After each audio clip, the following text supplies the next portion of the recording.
3-4 साल की उम्र थी। जिब्रील अलैहिस्सलाम दहिया कल्बी की शक्ल में बैठ के बातें कर रहे थे। उतने में हुसैन बादशाह सरकार आए, छलांग लगा के नाना के पास बैठ गए। अच्छा, जब देखा कि सामने दहिया, वो अब ये तो दहिया ही समझ रहे हैं, और दहिया कल्बी जब हुजूर से मिलने आते थे तो कुछ न कुछ फल फ्रूट साथ में लाते थे कि शहजादों को पेश कर दें। तो इनकी रोजाना की आदत थी कि जब भी दहिया आएंगे तो कुछ न कुछ गिफ्ट लेकर के आएंगे, कुछ न कुछ लेकर आएंगे। अब समझे दहिया, और नाना की गोद से छलांग लगाकर सीधा जिब्रील अलैहिस्सलाम की गोद में, और उनकी गोद में जाकर के उनकी जेब चेक करने लगे कि रोज तो लाते, आज नहीं लाए।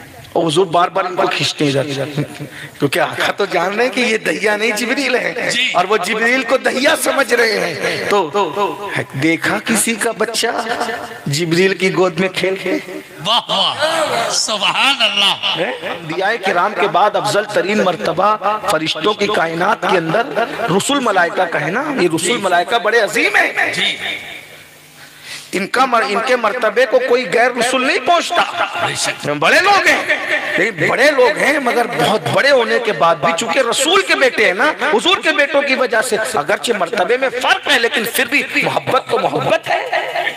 जिब्रील का मर्तबा बहुत बड़ा है, रसूल मलाइका में से है, लेकिन जब हुजूर अपनी तरफ खींचते तो जिब्रील कहते रहने दीजिए यार, हुजूर रहने दीजिए। तो सरकार फरमाते हैं जिब्रील ये तुम्हें दहिया समझ रहे हैं, इसलिए तुम्हारे साथ ऐसा कर रहे हैं, हुजूर रहने दीजिए। यार सुना, ये तो मेरी गोद में बैठे ना।